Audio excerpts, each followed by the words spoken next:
കേരളത്തിൽ ഇതുവരെ കാണാത്ത തരത്തിലേക്ക് മൺമറഞ്ഞുപോയ ജാതി ചിന്തയും മതത്തിൻ്റെ പേരിലുള്ള വേർതിരിവും ഇന്ന് കൂടിക്കൂടി വരികയാണ്.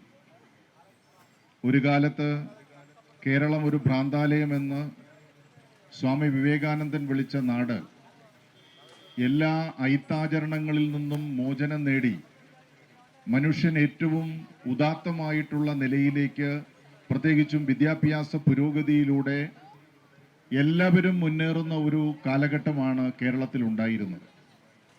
എന്നാൽ രാജ്യത്ത് കഴിഞ്ഞ 10-11 വർഷക്കാലമായി രാജ്യം ഭരിക്കുന്ന BJP ഗവൺമെൻറ് അധികാരത്തിൽ വന്നതിന് ശേഷം ജാതിയുടെ പേരിലും മതത്തിൻ്റെ പേരിലും മനുഷ്യന് വേർതിരിക്കുകയാണ്. അങ്ങനെ വേർതിരിപ്പ് നടത്തിയതിൻ്റെ ഭാഗമായി ഉയർന്ന ഉദ്യോഗസ്ഥന്മാരടക്കം, അധ്യാപകരടക്കം ഇത്തരം ചില ചിന്തകൾ വ്യാപകമായി വെച്ചു പുലർത്തുകയാണ്. പലപ്പോഴും നമ്മളിത് കാണുന്നുണ്ട്. ഇത് രാജ്യത്താകെ വരുന്നു. കേരളത്തിൽ അവസാനിച്ചു എന്ന് നാം കരുതിയ ഈ ജാത്യാചാരം വീണ്ടും പുനർകൊണ്ടുവരുന്നതിന് വേണ്ടിയിട്ട്, പുനർക്രമീകരിക്കുന്നതിന് വേണ്ടിയിട്ടുള്ള വലിയ പരിശ്രമം നടത്തുകയാണ്. ഇവിടെ ഇതിന് നിദാനമായിട്ടുള്ള കാര്യങ്ങളെ സംബന്ധിച്ചിടത്തോളം സൂചിപ്പിച്ചു. വിപിൻ എന്ന് പറയുന്ന ഒരു ഗവേഷക വിദ്യാർത്ഥി തൻ്റെ പ്രബന്ധം അവതരിപ്പിക്കുകയാണ്. ആ പ്രബന്ധം അവതരിപ്പിക്കുമ്പോൾ ഡീന് അത് ഇഷ്ടപ്പെടുന്നില്ല. ഒരു പട്ടികജാതി വിഭാഗത്തിൽപ്പെട്ട ആൾ സംസ്കൃതത്തിൽ പ്രബന്ധം അവതരിപ്പിക്കുകയോ, ഇതാണ് പ്രധാനപ്പെട്ട പ്രശ്നം. എന്നാൽ അയാൾ തൻ്റെ വിദ്യാഭ്യാസ കാലഘട്ടത്തിൽ സംസ്കൃതമാണ് കൃത്യമായിട്ട് പഠിച്ചു വന്നിട്ടുള്ളത്. അത് എല്ലാ രേഖകളിലും ഉള്ളതാണ്. പക്ഷേ അയാൾ സംസ്കൃതത്തിൽ പ്രബന്ധം അവതരിപ്പിക്കാൻ പാടില്ല, അല്ലെങ്കിൽ അത് ശരിയല്ല. ഇത് മനസ്സിൽ വെച്ചുകൊണ്ടാണ് ഡീൻ പ്രവർത്തിക്കുന്നത്. എവിടെ പോകും നമ്മുടെ നാട്? എവിടെ പോകും നമ്മുടെ നാട്? എത്രയോ ഉന്നതമായിട്ടുള്ള പദവികൾ ഈ വിഭാഗത്തിൽപ്പെട്ട ആളുകൾ ഇവിടെ കൈകാര്യം ചെയ്യുന്നുണ്ട്. എത്രയോ ഉന്നതമായ വിദ്യാഭ്യാസ യോഗ്യതകൾ അവർക്കുണ്ട്. എന്തടിസ്ഥാനത്തിലാണ് ഈ ഡീൻ ഈ നിലയിലേക്കൊരു കാര്യങ്ങൾ വരുന്നത്?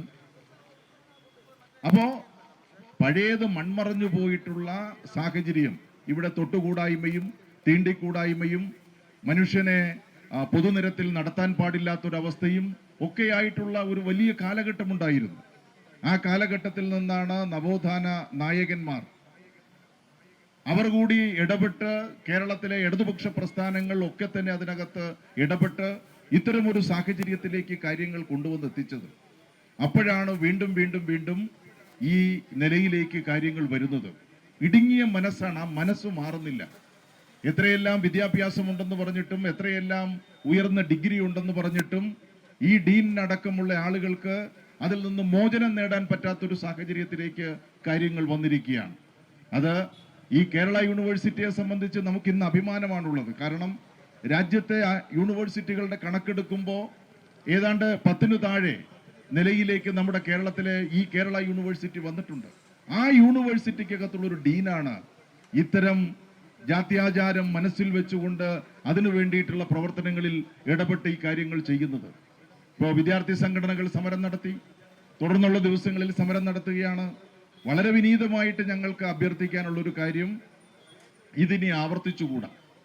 ഈ പരിഷ്കൃത സമൂഹത്തിൽ, പ്രത്യേകിച്ചും കേരളീയ സമൂഹത്തിൽ അതിൻ്റെ വേര് അറ്റുപോയതാണ്. ആ വേര് വീണ്ടും പുനഃസ്ഥാപിക്കാൻ വേണ്ടിയിട്ടുള്ള പരിശ്രമമാണ് ഇവിടുത്തെ ഡീന് കൊണ്ടുവന്നിരിക്കുന്നത്.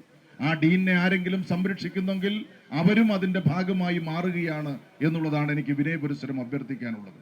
ഞാൻ മറ്റു കാര്യങ്ങളിലേക്കൊന്നും കടക്കുന്നില്ല. കൃത്യമായിട്ട്